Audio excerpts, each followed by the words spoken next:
The lights of Vogue World 2025 burned like a second sun above the crowd.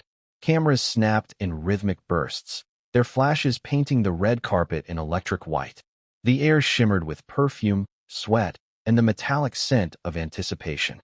1,000 eyes turned toward the main entrance of London's Royal Albert Hall, waiting for the next icon to arrive. And then, a ripple of movement. A woman in gold. Nicole Kidman, tall and poised, stepped out of her black sedan with the kind of grace that only decades of poise could teach. She smiled, lifted her hand, and the crowd leaned closer. The cameras roared. It was one of those moments when everything seemed perfectly choreographed, until it wasn't. Before we continue, please hit the like button, subscribe to the channel, and turn on the notification bell for updates. A sudden figure appeared from the edge of the velvet barrier, a young woman clutching a bouquet of white peonies wrapped in shimmering paper. She was breathless, nervous, her hair pinned in a hurried twist. She moved quickly, as though she didn't want to be noticed but desperately needed to be. The security guards turned. The photographers hesitated. Nicole's smile froze. "Miss Kidman," the girl called, voice trembling but determined. "These are from Meghan Markle." The world tilted. For a second, even the clicking cameras fell silent. Nicole blinked, just once, her expression unreadable. Then, as the bouquet was held out toward her, she took a half-step forward, accepted the flowers with the kind of politeness that only someone truly angry could muster, and, with a single deliberate motion, let them fall to the ground. The petals scattered across the carpet like tiny white flags of surrender. Gasps erupted. A few photographers caught the moment. One flash, two, three, before the assistant, mortified, bent down to collect the ruined bouquet. Nicole simply turned, adjusted the strap of her gown, and walked away. "What just happened?" someone whispered. And yet, beneath the shock and glitter, a quieter question pulsed like a heartbeat. Why? Because this wasn't just an awkward red carpet moment. It was the public explosion of a feud that had been brewing behind the scenes for months, one rooted in ambition, betrayal, and the unspoken rules of power among women who knew exactly how to play the game. But to understand Nicole Kidman's reaction, we have to rewind the clock to the weeks before the event, when Meghan Markle was quietly, desperately, trying to claw her way back into the upper echelons of fame. She'd been left off the official Vogue World guest list, something that insiders claimed had been deliberate. "It's not that Vogue didn't have space," one insider said later. "It's that they didn't want the distraction." The distraction, of course, was Meghan herself. Months earlier, she had been courting partnerships, pitching projects, hinting at brand launches that never materialized. Her once flawless public image, the humanitarian Duchess, the modern royal, had curdled into something harder, something the media could no longer polish. Netflix had pulled back. Spotify had walked away. Invitations were suddenly lost in the mail. So when Vogue World 2025 loomed, it was more than an event. It was a battlefield. Meghan wanted in. The world she once commanded was moving on without her, and she couldn't bear to watch it from the sidelines. Enter the assistant, young, loyal, and easily persuaded. Sources later said Meghan had been frustrated by the snub and devised a symbolic gesture: send flowers to Nicole Kidman, Vogue's longtime ally, in a bid to smooth things over with the establishment. But it wasn't just about diplomacy. It was about visibility. The act would ensure that Meghan's name, even if she wasn't there, would still be whispered among the elite. She told her assistant, one insider alleged, "Make sure Nicole gets them on camera." The problem? Nicole Kidman had heard it all before. For years, she'd watched Meghan weave herself into Hollywood's web of power and politics, charming producers, attending galas, playing the victim and the visionary all at once. Nicole, a veteran of the industry, knew when a gesture was sincere and when it was a stunt. So, when those white peonies arrived, hand-delivered by a trembling assistant, Nicole didn't see kindness. She saw manipulation. She saw intrusion. She saw, perhaps, one last desperate attempt to steal a spotlight that wasn't hers anymore. The assistant's eyes had darted nervously between Nicole and the cameras. "Please, Miss Kidman," she whispered. "She said you'd understand." Understand what? The arrogance? The presumption? The belief that Meghan could just slip through the back door of fame again? Nicole's jaw tightened.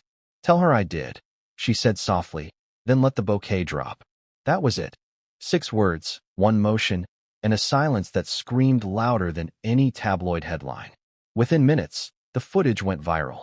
Hashtags exploded across social media. Hashtag Flowergate. Hashtag Nicole versus Meghan. Hashtag Vogue World drama. Some called Nicole cold. Others called her brave. But everyone, absolutely everyone, had an opinion. And still, the real story hadn't even started. Because behind that 2-second clip was a trail of messages, calls, and confrontations that stretched from Los Angeles to London. There were whispers that Anna Wintour herself had warned Nicole ahead of time. There were rumors of a premeditated PR move, of Meghan's team leaking the bouquet plan to tabloids to create sympathy if it failed. It was chess disguised as scandal, strategy hidden in silk and petals. But here's what almost no one knows. Nicole wasn't the only one who received a gift that night. 2 other celebrities reported receiving unexpected deliveries with Meghan's name attached. One declined comment. The other allegedly returned the gift unopened. The assistant, overwhelmed and visibly shaking, was escorted away by security before she could even explain. But a few bystanders heard her crying. She said this would make it right. What did Meghan want to make right? Was this her attempt to mend fences or to reignite relevance? As the footage circulated, online detectives dissected every frame. The slow-motion replay showed Nicole's fingers tighten around the bouquet before letting it fall. Some said it was disgust. Others said it was disappointment. But what if it was neither? What if Nicole's gesture wasn't personal, but protective? There's a theory, whispered among those who've worked with Vogue for decades, that the brand has quietly drawn lines between who belongs and who doesn't. Vogue is more than a magazine. It's a social ecosystem, guarded by icons like Nicole, Kate Blanchett, and Naomi Campbell, women who've earned their place through time, grace, and silence. Meghan, for all her charm and narrative control, had broken the one unspoken rule. She made it about herself.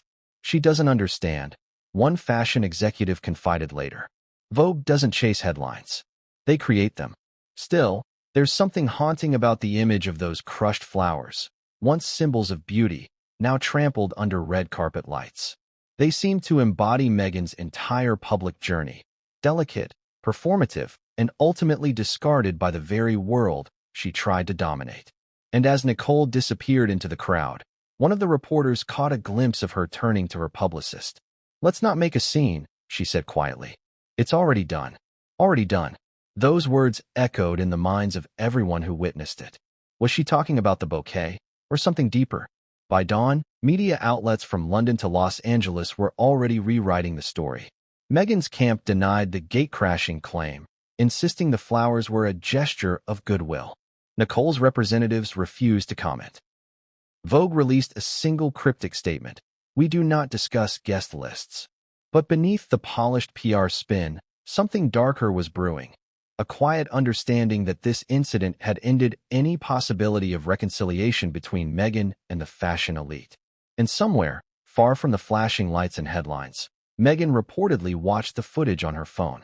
One insider claimed she stared at the screen for nearly a minute before muttering, "She'll regret that." Would she? Or had Nicole Kidman just drawn a line that no one dared cross? Because what the cameras didn't catch, what would emerge later through leaked voice notes and insider testimony, would reveal a pattern of obsession and control that shocked even those who thought they'd seen it all. In the days that followed, messages surfaced, calls were traced, and the assistant who tried to deliver those flowers began to speak out. She described the pressure, the guilt, and the moment she realized she had been used as a pawn in someone else's power game. And her testimony would change everything. But before the world heard her side, before the leaks and confessions and Vogue's silent revenge, the world only knew one thing. Nicole Kidman had just said no. Publicly, powerfully, and without a single word of apology. A line had been crossed. And as the red carpet lights dimmed and the whispers grew louder, one question lingered in the air. If this was how it began, what on earth would come next?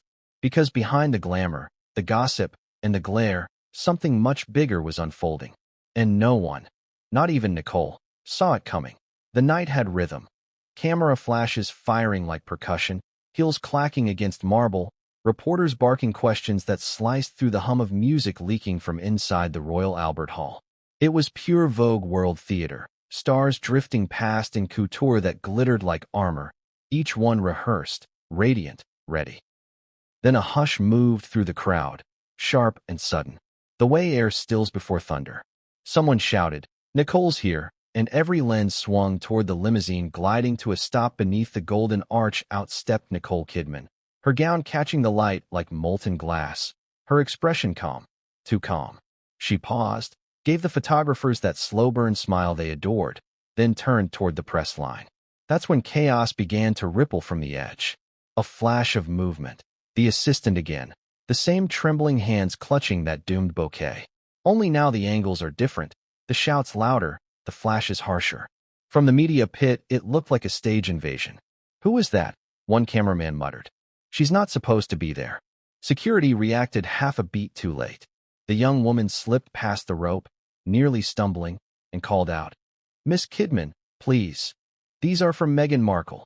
Every microphone picked up the name. Meghan Markle.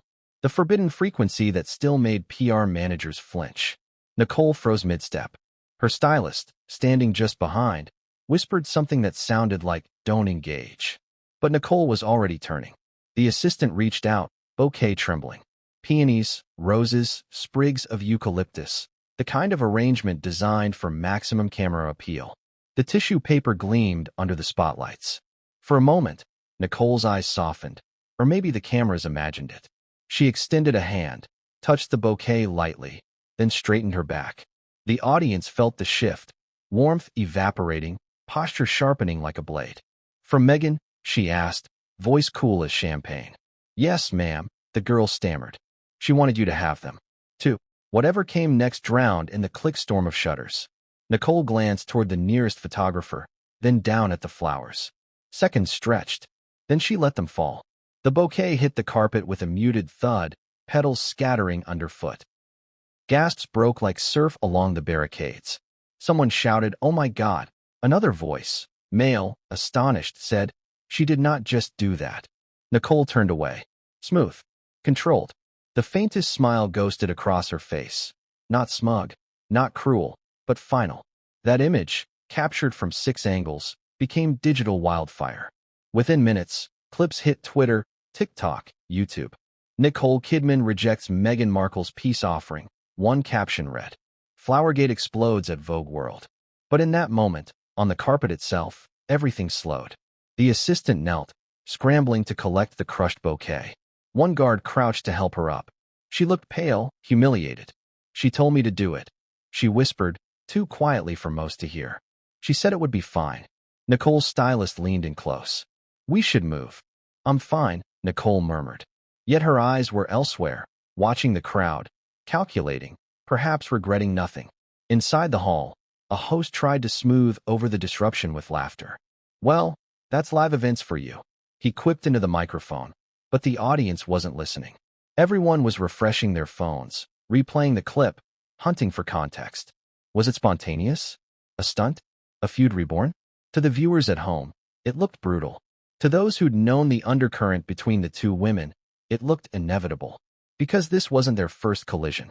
Months earlier, whispers had floated through award season parties. Meghan reaching out to Nicole about a possible collaboration, a documentary segment, a humanitarian piece, something to bridge Hollywood and the crown. Nicole had politely declined. Different paths, she'd said. Behind the scenes, she'd told friends, some stories feed on drama. I'd rather not be the next chapter. So when that bouquet appeared, the symbolism wasn't lost on her. It wasn't a gesture of peace. It was a reminder that Meghan Markle, even uninvited, could still insert herself into the narrative. And Nicole, ever the master of silence, chose action instead. Across the carpet, the murmurs turned to theories. Did you see her face? Maybe it was fake. No, look, she's furious. One photographer captured the assistant's tear-streaked cheeks as she was guided away by security. Another caught Nicole entering the venue. Posture perfect, not a single glance backward. Meanwhile, backstage, Vogue coordinators scrambled. One asked into her headset, "Who authorized that delivery?" Another replied, "No one. She just showed up." Minutes later, Anna Wintour was reportedly informed. Witnesses described her expression as glacial. Outside, the crowd remained electric. Reporters dictated hurried updates to their editors. Kidman rejects Markle gesture. They said, fingers flying. Public humiliation on the red carpet. But for Nicole, the shock had already burned off. In her private suite inside the hall, she slipped off her heels, sipped water, and stared at her reflection. It had to stop, she said quietly to her publicist. Enough is enough. The publicist hesitated. You know this will explode online. Nicole shrugged. Let it. And explode it did. Within an hour, the clip had 3 million views. Within 3 hours, 20. Memes, slow-motion analyses, think pieces, all blooming across the internet. Some praised Nicole's queen energy. Others accused her of cruelty. But the deeper story, the emotional pulse beneath the glitter, was only beginning to surface. Because for all her composure, Nicole wasn't immune to shock. Later that night, after the applause and interviews, she sat alone in the back of her car scrolling through headlines that already defined the narrative for her. She exhaled, long and tired. She wanted a reaction, she murmured. She got one. And in a quiet Los Angeles mansion, another screen glowed. Meghan watched the same footage on loop, jaw tight, eyes glassy. Her assistant's phone buzzed again and again with messages from journalists asking for comment. No one picked up. Across time zones, across oceans, 2 women sat in mirrored silence, each certain she'd been wronged. The next morning, the headlines multiplied like wildfire. Nicole Kidman breaks Hollywood code. Markle snubbed again. Flowers of fury. Talk shows dissected every frame. Body language experts debated the tilt of Nicole's chin, the angle of her wrist. It's rejection, one said. It's composure, argued another. It's the most elegant burn I've ever seen, a third concluded.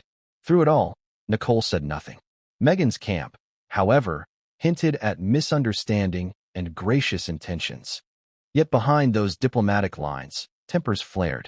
Insiders claimed Meghan felt set up. Others whispered that the assistant feared being fired. And then came the leak.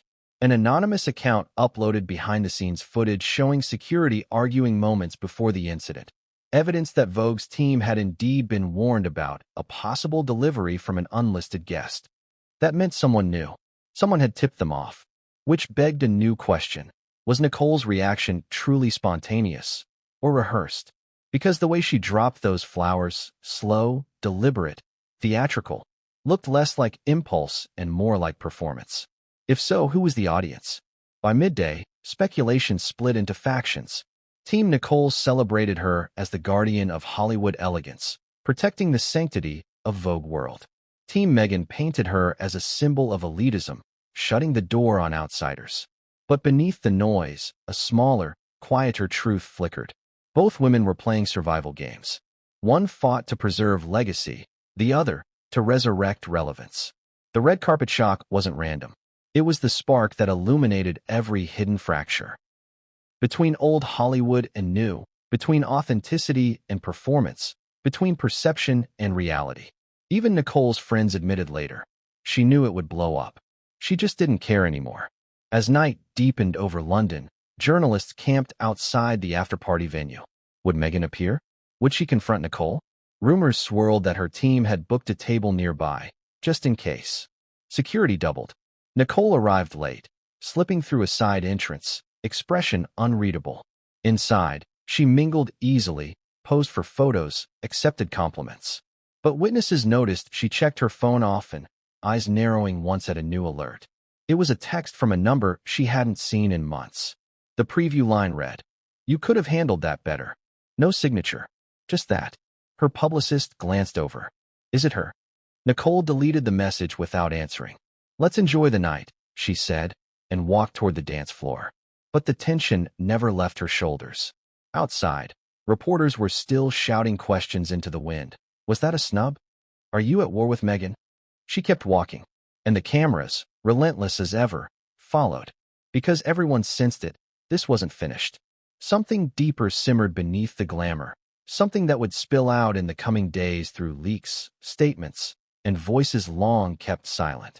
The assistant's story hadn't yet been told. The emails hadn't yet surfaced.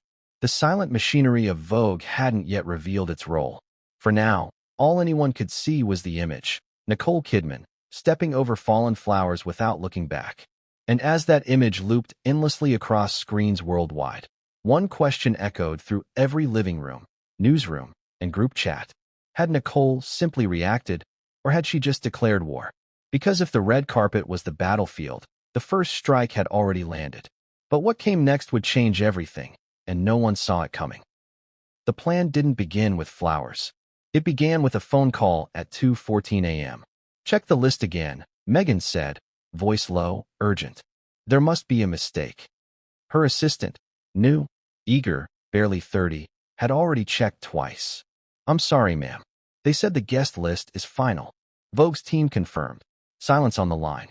Then, cool and clipped. "Nothing's final until I say it is." Click. That was the beginning of what insiders later called Operation Vogue. To Meghan, Vogue World wasn't just another gala. It was redemption, her chance to reclaim the narrative that had spiraled out of control since the Netflix fallout. She saw it as the stage where she could stand shoulder to shoulder with the women she'd once admired, Nicole Kidman, Cate Blanchett, Zendaya, and remind them she still belonged in the same frame. But the invite never came. Days turned into weeks. Emails went unanswered. The silence was louder than rejection. And that's when the plotting started. Meghan began calling in favors, stylists, PR managers, photographers who owed her something. "If I can't walk the carpet," she told one contact, "I'll make sure my presence is still felt." The assistant, whose name later surfaced only as Ella, was the key. Meghan's private calendar described Ella as logistics, but her real job was far messier. Messenger, confidant, sometimes scapegoat. She liked to test loyalty, Ella would later say. She'd ask for impossible things and wait to see if you'd flinch. Vogue World was one of those things. In early March, Meghan reportedly began ordering sample bouquets from a Beverly Hills florist, white peonies, her favorite. Each bouquet had a small tag with the initials MM embossed in gold. The instructions were meticulous: tissue tone, ribbon length, even the delivery posture. She wanted it to look spontaneous, the florist recalled, but she rehearsed every detail. Why Nicole Kidman? Because Nicole wasn't just another actress. She was a Vogue institution, Anna Wintour's trusted circle, a walking symbol of everything Meghan felt denied.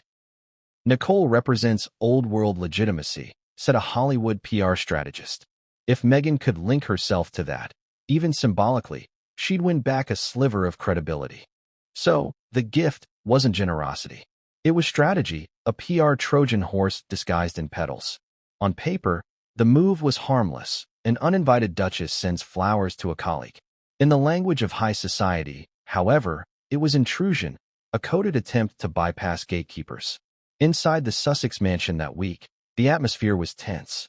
Harry, according to one aide, was uneasy. He'd heard rumors of the plan and told her, "Maybe just let this one go." She smiled, brushed his shoulder, and said, "It's harmless. You'll see." But it wasn't harmless. Each day brought another layer of preparation. Ella was tasked with rehearsing her lines. "Don't stammer," Meghan coached. "Smile, but look sincere. Say it's from Meghan with love. No, say it's from the Duchess. That sounds warmer." Then she'd adjust it again. "Actually, don't use the title. Let them say it. It sounds better coming from someone else." Control wrapped in charm, Meghan's specialty. By the final rehearsal, Ella could repeat the phrase in her sleep. "Miss Kidman, these are from Meghan Markle." Not the Duchess. Not Her Royal Highness. Just Meghan Markle. A calculated humility. Still, there was risk. Gatecrashing a Vogue event was no small thing. Even staffers joked, "You'd have better luck sneaking into the crown jewels." Security was tight, credentials coded, routes rehearsed to the second. So Meghan devised her workaround. Ella would pose as a delivery liaison for a London florist contracted by Vogue's event team. The uniform, the clipboard, even the delivery badge were arranged in advance. One of Meghan's former staffers handled the printing. Everything had to look legitimate, Ella recalled. She said, "They won't stop you if you look like you belong." The phrase echoed in her head for days, "Look like you belong." Meghan understood optics better than anyone. She built an empire on them. So as Vogue World approached, she staged her absence like theater, an absence that would still command attention. Meanwhile, London buzzed with quiet gossip. Rumors spread that Meghan's PR team had reached out to Vogue to clarify her relationship status with the brand. The email was polite but pointed, reminding them of her past guest editing role for British Vogue's Forces for Change issue. The reply came 4 words long. "Thank you. Noted. Regards." That was the final straw. At midnight, 3 days before the event, Meghan stood in her home office surrounded by open laptops, mock-ups, and mood boards of red carpet photos. "They think they can erase me," she said, almost to herself. "Let's remind them I'm still part of the story." Ella hesitated. "Ma'am, what if it doesn't go the way you want?" "It will," Meghan replied, eyes bright, almost feverish. "It always does." But something in her tone unsettled Ella. It wasn't confidence, it was desperation. The next morning, Meghan recorded a short voice memo for the bouquet card. "Nicole, congratulations on your stunning career. With love, Meghan." Her voice softened halfway through, then hardened again. "Make sure she gets this on the carpet," she told Ella. In front of cameras. Ella nodded, though her stomach twisted. The day of the event arrived like a storm. Ella flew to London under the guise of logistics coordination. Meghan remained in California, glued to her phone, watching live feeds, refreshing social media. Backstage at the Royal Albert Hall, staff scurried with radios. Ella slipped through the side corridor, badge pinned, bouquet in hand. The plan, simple on paper, now pulsed with danger. Every step echoed. Her palms slicked with sweat. At 7:32 p.m., the first arrivals appeared. Zendaya, Timothée Chalamet, Dua Lipa. Each flash of the camera brought her closer to the moment. "Wait until Kidman's cue," Meghan had instructed. Timing is everything. Through the headset Meghan used to monitor the live stream, she whispered to herself, "Come on, Nicole. Walk now." Then, the cue. Nicole stepped onto the carpet. Ella moved. Her heart thudded against her ribs. The bouquet shook slightly. She cleared the barricade. The security guard's eyes narrowed. "Delivery," she said quickly. "For Miss Kidman." He frowned, glanced at the pass, and waved her through. Everything unfolded exactly as rehearsed. For a heartbeat, Ella felt relief, until Nicole turned, and their eyes met. This was not the warm welcome Meghan had imagined. Nicole's expression froze. The crowd sensed it before the cameras did. The air turned brittle. In California, Meghan leaned toward her screen. "Take it, Nicole," she murmured. "Just take it." And then she watched, in real time, as the bouquet dropped. For several seconds, she didn't move. The image froze on her laptop, petals mid-fall, Nicole's face carved in porcelain calm. Then the feed glitched, reloaded, replayed. "No," Meghan whispered. She wouldn't, she. Ella, trapped in the center of the spectacle, felt the world tilt. She wanted to disappear. Security rushed in, questions flying, cameras flashing. Back in Montecito, Meghan's phone buzzed with the first alert, trending #1. Within minutes, texts poured in from PR contacts. "What happened? Damage control? Need statement ASAP." Her first instinct wasn't panic. It was rage. "She humiliated me," she hissed. "On purpose." But another voice, quieter, sharper, whispered inside her head. "Or maybe she just saw through you." Because deep down, Meghan knew the move had been reckless. She'd built her career on controlling narratives, and this time the script had slipped away. Still, she wasn't ready to admit defeat. Instead, she pivoted, fast. "Tell them the flowers were a gesture of goodwill," she instructed her communications chief. "Say I wanted to congratulate her. Make it sound gracious." Within an hour, drafts of a statement circulated. Words like kindness, sisterhood, celebration sprinkled throughout. But even her most loyal advisors hesitated. "Meghan," one finally said, "the footage doesn't look like kindness." She ignored him. "Spin it anyway." But behind the PR gloss, she was already plotting her countermove. "If they think they can freeze me out," she muttered, pacing the living room, "I'll remind them who makes headlines." Later that night, Meghan called Ella. The assistant's voice was small, trembling. "I'm sorry. I didn't mean to." "It's not your fault," Meghan interrupted. Then, softly but dangerously, "But someone will pay for that." The line went silent. What no one knew yet, not Nicole, not Vogue, not even Ella, was that Meghan had recorded every rehearsal call, every instruction, every piece of evidence that could later twist the story in her favor. And in those recordings lay the first cracks in the perfect Duchess image, the tone of command, the flicker of contempt, the hunger for control. Those files would later leak, and when they did, the world would finally understand. The flowers weren't a gift. They were bait. And Nicole Kidman hadn't just dropped a bouquet. She'd detonated a trap that Meghan herself had set. But before the world heard the tapes, before the press uncovered the emails, before Vogue made its move, one person decided she couldn't stay silent anymore. Ella. Because guilt has a way of rotting quietly until it screams. And what she had to say next would blow the entire story open. It started with a whisper, the kind that glides through corridors before anyone dares to speak it aloud. By spring 2025, the decision had already been made. Meghan Markle's name would not appear on the Vogue World guest list. There would be no seat, no mention, no courtesy invite. Not even a regretfully cannot accommodate note. Just silence. The most powerful statement Vogue could make. Inside the magazine's London headquarters, the list had been finalized on a rainy Monday morning. Anna Wintour sat at the head of a long glass table, her sunglasses perched low, reviewing the final lineup. Nicole Kidman, Kate Blanchett, Timothée Chalamet, Florence Pugh, elegance, prestige, safety. She scanned the final column once more. Meghan's name wasn't there. Leave it off, Anna said simply, her tone neither cruel nor hesitant. Her assistant nodded, typing in quiet obedience. The meeting continued. Coffee was poured. No one questioned the decision. Not one voice dared to ask why. But everyone already knew. Because this wasn't about one red carpet event. It was about reputation, about control, about the invisible balance between power and poise that Vogue guarded like scripture. And somewhere along the way, Meghan had crossed that invisible line. Flashback to 2019. Back then, she was still the golden Duchess, radiant, adored, the future of modern royalty. British Vogue editor Edward Ninful had approached her with an idea that would make history. Co-editing the September issue, the magazine's most prestigious edition. Meghan's focus on activism, diversity, and women's empowerment had thrilled the editorial team. In the beginning, everything glowed. The palace meetings, the brainstorming sessions, the laughter over herbal tea and organic biscuits. Meghan would later describe it as one of the most creative experiences of my life. But behind the smiles, cracks were forming. Several Vogue staffers whispered that she was demanding, that she insisted on final approval for layouts, headlines, even photographs that didn't feature her directly. It stopped being about the message, one staffer said. It became about her. Then there was the cover debate. Meghan refused to appear on it, insisting she wanted to elevate others. Admirable on paper, but insiders said it was also a way to maintain control over how she was perceived.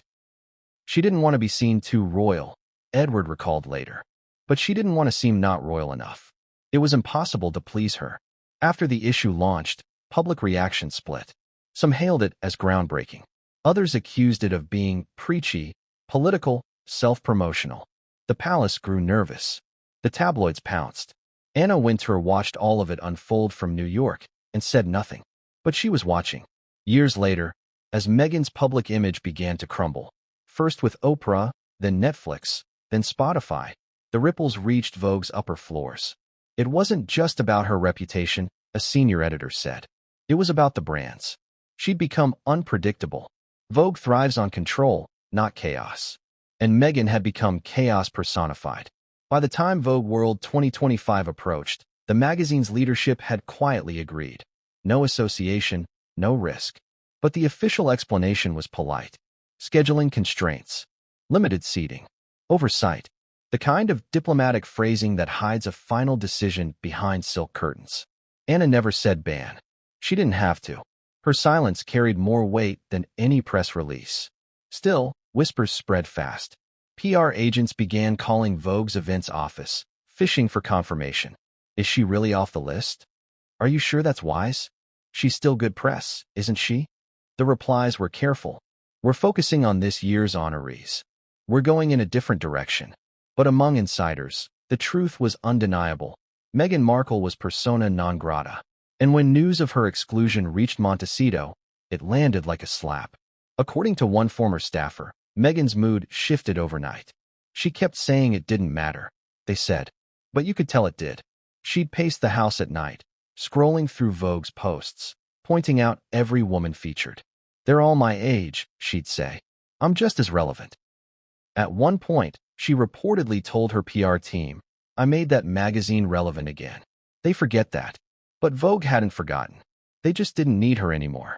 In New York, Anna discussed the fallout with Edward and Nicole, who by then had stepped back from his editor-in-chief role but remained an influential figure. Do you think she'll react? Edward asked. Anna adjusted her glasses. Of course, but reacting is what she does best. A pause. Then, almost wistfully, she added, it's a pity. She had potential, but she mistook attention for influence. Those words, later repeated by staffers, summed up Vogue's quiet verdict. Behind closed doors, a subtle operation began. Meghan's name quietly disappeared from Vogue's event outreach database. Her PR pitches were archived. Her photos from past features were deprioritized on digital galleries. If anyone asked, the answer was always the same. We're moving in a new direction. Still, there was hesitation among the younger staffers. Some admired her boldness. One intern even asked during a meeting, aren't we supposed to celebrate women who speak up? Anna's reply was gentle but firm. We celebrate those who evolve, not those who repeat. Across the Atlantic, Meghan sensed it. The loss of Vogue wasn't just professional, it was personal. Vogue had been her validation, her symbol of sophistication. And now it had abandoned her without a word. That's why she sent the flowers. The bouquet was never meant for Nicole Kidman the actress. It was meant for Nicole Kidman the symbol. The bridge between Meghan and Vogue's inner sanctum. If she couldn't sit at Anna's table, she'd deliver herself through the back door. But Vogue's world has no back doors. Only velvet ones, guarded by silence. After the red carpet incident, the silence broke. Inside Vogue's private Slack channels, editors reacted in real time. One message read, confirmed, the flowers were from her. Another replied, oh God, this is going to explode. Within an hour, Anna's office had drafted a statement that said nothing but meant everything. Vogue World is a celebration of artistry and collaboration. We decline to comment on external matters. That single line effectively closed the case. To the public, it sounded refined. To insiders, it was a death sentence. Because when Vogue declines to comment, it's never the end, it's the erasure. The next morning, Vogue's PR team met to discuss containment. Do we defend Nicole? Someone asked. Anna shook her head. Nicole doesn't need defending. The moment speaks for itself. And it did. The footage of Nicole dropping the flowers had already racked up millions of views. Vogue didn't have to pick a side. The world had picked it for them. But there was one thing Vogue hadn't anticipated, the leak. A staffer from the event coordination team, frustrated by the media frenzy, forwarded an internal memo to a friend at the Telegraph. The memo confirmed what everyone suspected. Meghan Markle had not been forgotten. She had been intentionally omitted due to reputational considerations. The phrase went viral. Reputational considerations. 3 words that told the entire story without telling anything at all. By the end of the week, pundits dissected those words like scripture. It's the most elegant form of banishment, one journalist said. She's been erased without being named. Meanwhile, Meghan's camp scrambled. Her spokesperson released a statement saying she harbored no ill will toward Vogue or its affiliates. But sources claimed she was furious, that she called Anna's silence cowardly. In private, she vented to friends. Anna used me, she allegedly said. Then she pretended she didn't know me. But in New York, Anna's response was simpler. She mistook collaboration for friendship. That's how Vogue operates. Relationships are transactional, influence conditional. Once you stop serving the narrative, you disappear. Still, deep down, Anna understood something Meghan never would. Power doesn't shout. It edits.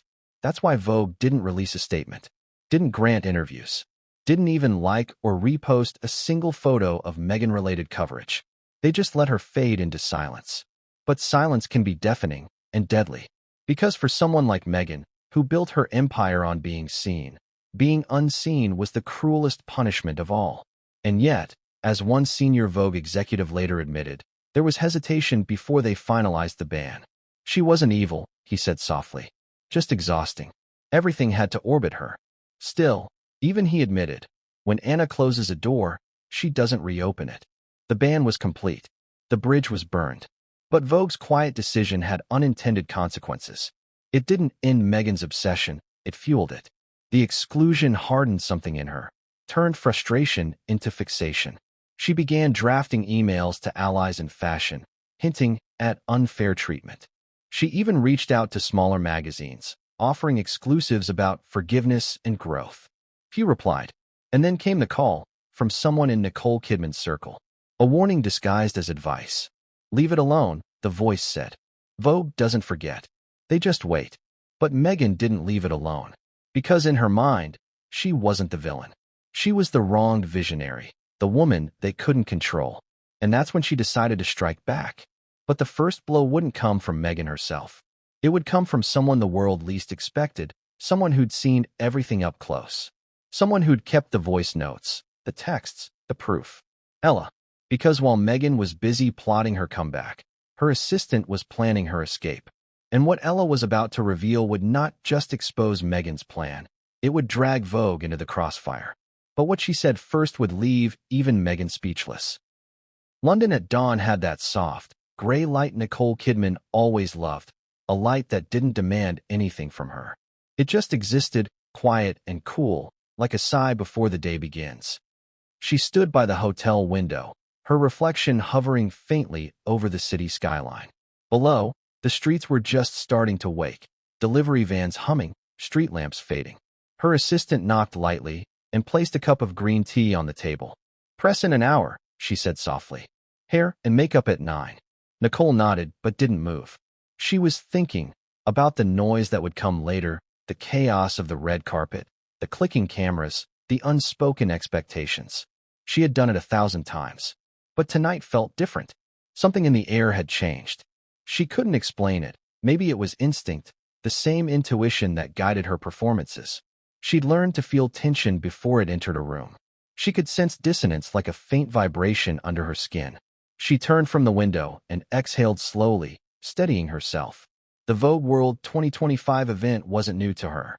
She'd been part of it since its inception, back when the concept was still fragile, a strange marriage between fashion, theater, and spectacle. But this year, the stakes felt sharper. The press had been restless, hungry for friction. After months of industry unrest and endless gossip cycles, they wanted drama. And Nicole knew too well how quickly calm could turn to chaos when the cameras were rolling. She took a sip of tea. The warmth steadied her hands. On the vanity lay her script for the evening, a list of appearances, photo ops, and press questions. Every angle of her gown had been discussed, every accessory approved by the Vogue styling board. Precision was everything. There was comfort in that, in the control. Her phone buzzed on the counter. A message from Keith. "You'll be brilliant. Proud of you." She smiled faintly, then set it aside. She didn't want to bring any emotion into today. Not joy, not fear, just focus. The makeup artist arrived first, a quiet woman named Lila who'd worked with her for years. She greeted Nicole with a soft, "Good morning, darling," and unpacked her brushes in silence. There was an intimacy in that quiet, the kind that forms when two people share the same rhythm, the same devotion to ritual. As Lila worked, she said, "Everyone's talking about tonight. The lineup is, well, it's a battlefield of elegance." Nicole chuckled. "That's Vogue for you." Lila leaned closer, her tone shifting. "Just be careful out there. There's talk." "About what?" "About who might show up uninvited." Nicole frowned slightly, but didn't ask. She didn't need to. There were always rumors. Always names whispered as if saying them too loudly would summon them. Still, something about Lila's voice stuck. She'd heard the same murmur 2 nights ago at a private pre-party, someone mentioning Meghan Markle's name, half as a joke, half as a warning. Nicole hadn't reacted then, but she remembered it now. The uneasy laughter, the knowing glances. "Meghan?" she asked quietly. Lila hesitated, brush frozen midair. "They say she's trying to make an appearance somehow. Nothing official, but..." Nicole nodded slowly. She wouldn't dare. But even as she said it, she wasn't sure. Because she knew ambition when she saw it. She'd been that woman once, desperate to stay relevant, clawing her way through every interview, every red carpet, every whisper of opportunity. The hunger was familiar and dangerous. By midday, the suite filled with controlled chaos, stylists steaming gowns, photographers arriving for pre-event shots, assistants juggling phone calls. Nicole moved through it all like still water, calm and unshaken. Her gown, A shimmering gold column designed by Dior hung near the window, catching the light like liquid fire. "Perfect," said her stylist, clapping her hands. "It's divine. You look untouchable." Nicole smiled. "That's the point, isn't it?" Underneath the poise, she felt something stir, not vanity, not pride, but an old kind of armor. She'd spent decades building it, layer by layer, out of dignity and silence. The industry had taught her early, grace wasn't softness. It was strategy. She remembered her first Oscar night, the way the press had tried to pit her against other actresses, the way headlines turned friendship into rivalry overnight. She'd learned not to give them material, never feed the storm. But now, standing in that suite, she felt the faintest tremor, the sense that a storm was already forming, with or without her. Around 3 p.m., her publicist entered with a folder of last-minute notes. "There's something you should see," she said, handing her a tablet. Nicole scanned the screen. A trending headline on a gossip site. "Will Meghan Markle attend Vogue World? Sources hint at surprise appearance." She sighed. Of course. Her publicist looked uneasy. "We don't think it's serious, but there's chatter." A London florist received an anonymous bulk order for peonies. White, imported from California. Nicole's expression didn't change. "And the order's delivery location matches the event venue." For a long moment, Nicole said nothing. Then, softly, "White peonies." Her publicist blinked. "You know what that means?" Nicole nodded. They were Meghan's favorite. She mentioned it during a Vogue interview once. Years ago, the air in the suite tightened. Lila stopped her brush mid-stroke. Even the stylist glanced up, suddenly still. Nicole exhaled. "Let it go.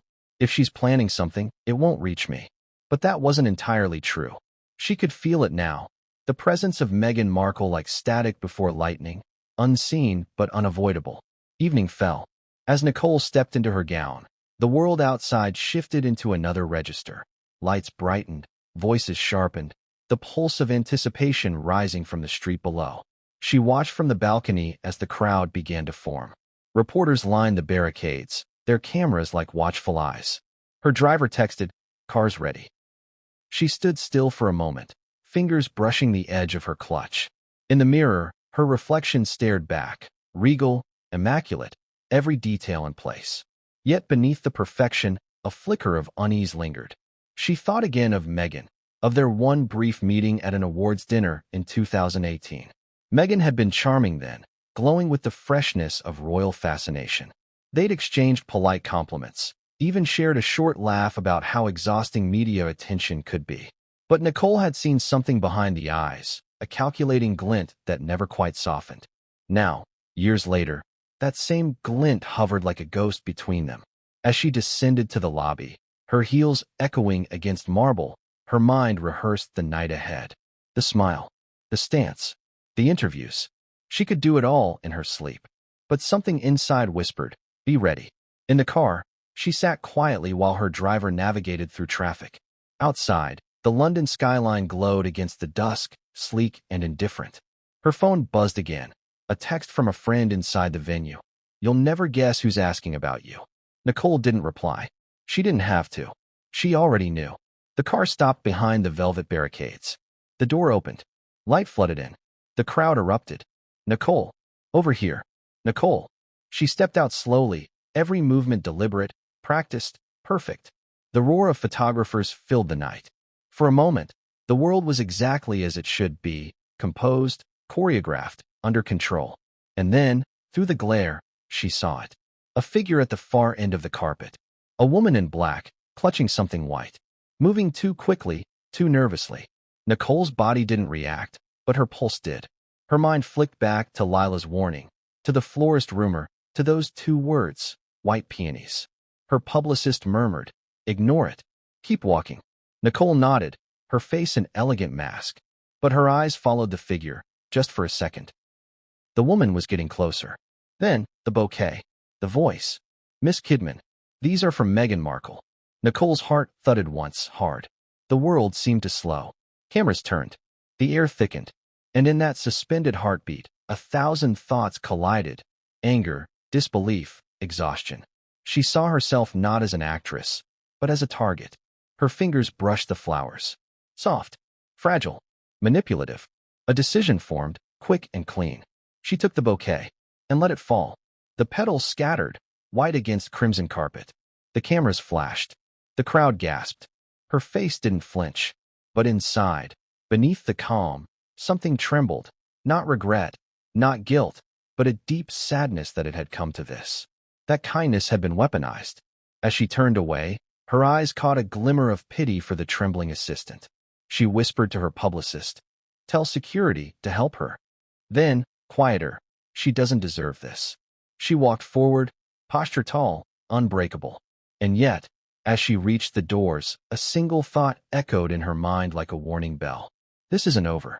Because she knew Meghan, and Meghan never let anything in quietly. The cameras might stop flashing. The crowd might cheer for the next star. But the true storm, the one that brewed behind polished statements and private phone calls, had only just begun. And when it broke, it would not be made of flowers. It would be made of fury. It began at exactly 7:46 p.m. London time. A flash, a voice, a bouquet. And in that instant, the story that would dominate global headlines for the next 10 days was born. The uncut footage, later verified by multiple outlets, showed a moment so brief it lasted only 6 seconds. Yet those 6 seconds would ignite a media firestorm that no one, not even Nicole Kidman or Vogue itself, could control. The first clip surfaced on social media less than 3 minutes after the incident. Shot by a fashion blogger's assistant on an iPhone, it captured the critical frame. Nicole's hand lowering, the bouquet slipping from her grip, petals cascading in slow motion against the red carpet's crimson glare. The caption read simply, "Nicole Kidman just dropped Meghan Markle's flowers at Vogue World." Crowd gasped. #Flowergate. Within 10 minutes, it had been shared 600,000 times. Breaking now. Tensions on the Vogue World red carpet tonight after what witnesses are calling an unexpected confrontation between Nicole Kidman and an unidentified woman reportedly delivering flowers on behalf of Meghan Markle. The clip you're about to see has already gone viral. Roll clip 0:03 to 0:09. Camera flash, audible gasp, petals falling. Nicole's jaw tightens. Someone yells, "No way," in the background. Anchor continues. Officials from Vogue have declined to comment, but the internet is ablaze with speculation. "I was right there, maybe 6 feet away. Everything was normal. Then this girl comes up out of nowhere with flowers. You could tell she was nervous, not like a fan, more like she was on a mission." Said they were from Meghan Markle. Nicole looks at her, real polite, takes the bouquet, then lets it fall. Not thrown, not dropped, just let go, like it didn't belong in her hands. You could hear the sound, that soft thump when the stems hit the carpet. It was quiet, man. Uncomfortable quiet. Online commentator, TikTok clip transcript. "You guys, look at the way she pauses. I slowed it to 0.25 speed. Nicole's fingers are trembling right before she releases it. That's not an accident. That's control. She's making a statement." By midnight, #Nicole Kidman, #Meghan Markle, and #Flowergate trended simultaneously in 32 countries. Analysts later called it a digital implosion, an ecosystem collapsing under the weight of its own speculation. Every outlet, every influencer, every whisper in every DM thread, everyone had an angle. But as viral hysteria spread, something unexpected happened. More footage surfaced. Insert, new footage from security cameras, obtained by Daily Mail. The angle changed everything. It showed the assistant, later identified as Ella, entering the carpet perimeter 5 minutes before Nicole's arrival. She appeared tense, clutching her pass and checking her phone repeatedly. At one point, she looked straight into the nearest lens, as if confirming she was being filmed. "Look at that," one reporter said. She wanted to be seen. Then, in a slowed-down segment, you could see Ella's lips move as she held out the bouquet. "Miss Kidman, these are from Meghan Markle." No mistake. No ambiguity. The name was clear. That's when Nicole's smile faltered. She doesn't recoil. She doesn't even blink at first. But watch her jaw. It locks. The nostrils flare slightly. Then, the micro-expression, contempt. In body language terms, this wasn't confusion or embarrassment. This was rejection. A silent no. Insert, press room audio, Vogue World, moments after incident. Reporter 1. "Did you just see that?" Reporter 2. "She dropped them." On purpose. Reporter 1. Definitely on purpose. The sound of phones buzzing fills the background. Editors already pushing headlines. The speed of the stories spread stunned even veteran journalists. Within an hour, the footage had been re-edited, looped, remixed, and overanalyzed from every conceivable angle. One slowed version, set to dramatic music, hit 20 million views before midnight. But what most people didn't notice were the seconds after Nicole walked away, the moments that didn't make the first viral clips. As Nicole moved toward the entrance, her publicist leaned in. "Do you want me to handle that?" Nicole shook her head. No scene. Behind her, Ella knelt, gathering crushed petals into the bouquet's torn wrapper. Two security guards crouched beside her. One asked quietly, "Are you okay?" She nodded, eyes glassy. "She said it would be fine," she whispered. "Who?" The guard leaned closer, but Ella didn't answer. Voiceover, documentary style. The night began like every other Vogue World. Music, glamour, flashbulbs. But within 7 seconds, the atmosphere changed, and the entire world was watching. Cut to montage of crowd footage, overlapping camera flashes and chatter. Reporter, on site. She just dropped them. Right there. In front of everyone. No hesitation. Cameraman number 1. I thought it was staged at first. Like some kind of Vogue performance piece. But the look in her eyes. No, that wasn't acting. Replay footage, slow motion. Frame 1. Nicole takes the bouquet. Frame 2. A brief tightening of her jaw. Frame 3. The drop. Frame 4. Petals scattering like snowflakes. Frame 5. Silence. Cut to social media footage, cell phone clips. Crowd screaming, voices overlapping. "Did you see that? Oh my God, that was Meghan's assistant. She just dropped Meghan Markle's flowers." Nicole doesn't play. The clip spread like a digital virus. Within 2 minutes, #Flowergate was trending in the UK. Within 10, it had reached the US. Timestamp: 8:17 p.m. British Summer Time. The first major repost came from celebrity blogger The London Tea. Caption: Nicole Kidman ends Meghan Markle's PR campaign in under 5 seconds. The views skyrocketed, 500,000 in 15 minutes. Cut to interview. Celebrity journalist. I was in the press pen. The moment the assistant said, "Meghan Markle," every lens shifted. It was like a collective gasp. Nicole's hand froze. You could feel the energy crack. And then drop. Perfectly deliberate. Security camera footage. Angle 2. Unreleased clip. A side view from behind the barricade captured what most didn't see. Nicole's publicist whispered something seconds before the drop. "You don't have to." Nicole didn't respond. Her eyes flicked toward the assistant, then toward the main stage entrance, where Anna Wintour was standing. Voiceover. She knew she was being watched, not just by fans, but by the woman who defined the fashion world's hierarchy. Anna Wintour, expression unreadable, adjusted her sunglasses and turned away just as the bouquet hit the ground. Photographer commentary. I caught that angle by accident. The symmetry was eerie. The flowers midair, the reflection of the flash on the glass doors, and Anna in the background. It looked choreographed. Leaked audio, crowd microphones, filtered. Assistant, frantic, she told me it would be okay. Security guard. Miss, step aside. Please step aside. Audience member, who told you? Assistant. Meghan, she said Nicole would understand. Voiceover. That single line, she said Nicole would understand, echoed through tabloids the next morning. What did Meghan expect Nicole to understand? To some, it was an appeal for reconciliation. To others, a manipulative attempt to force public forgiveness. On-screen text. Analysis. Public relations impact. Crisis PR expert number 1. In PR terms, this was catastrophic. A spontaneous rejection on camera triggers global narratives you can't control. Nicole looked decisive. Meghan looked desperate. Media analyst number 2. But look deeper. Nicole didn't say anything. No confrontation, no statement. That's power.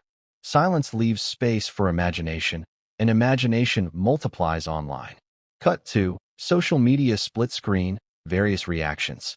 Tweet 1. Nicole Kidman dropping Meghan's flowers is the kind of energy I'm bringing into 2025. Tweet 2. If you're wondering what elegance under pressure looks like, this is it. Tweet 3. Nicole just destroyed Meghan Markle's PR stunt without saying a single word. Tweet 4. That poor assistant. She looked terrified. Voiceover. And that's where the narrative began to fracture. Sympathy shifted. Not for Meghan, but for the messenger. Interview. Security guard, anonymous. She was crying, shaking. Said she worked for a Duchess, but she never said the name. We knew though. Everyone knew. Cut to CCTV. Back entrance. 8:25 p.m. The assistant escorted off the premises. A Vogue coordinator follows, speaking into a headset. We have a situation. Confirming involvement of the Markle camp. Lock down all deliveries. Cut to internal email leak. Vogue staff chat. Text on screen. Do not engage media. Anna wants total silence. Nicole handled it perfectly. We proceed as normal. Ensure no footage from internal cameras is leaked. But the footage leaked anyway. A grainy 27-second clip surfaced at 3:12 a.m., uploaded anonymously to a gossip forum. It showed a wider shot, the assistant hesitating, Nicole's face half-shadowed by flash, the slow drop of petals. Forensic frame analysis showed Nicole glanced briefly toward Anna Wintour before the motion, just enough to raise questions about whether the act was instinctive or approved. Voiceover. The footage reignited a long-standing debate in the industry. How much of high fashion is spontaneous, and how much is orchestrated power play? Cut to industry insider interview. You have to understand, every red carpet is theater.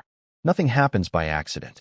The lighting, the pacing, even the smiles are rehearsed.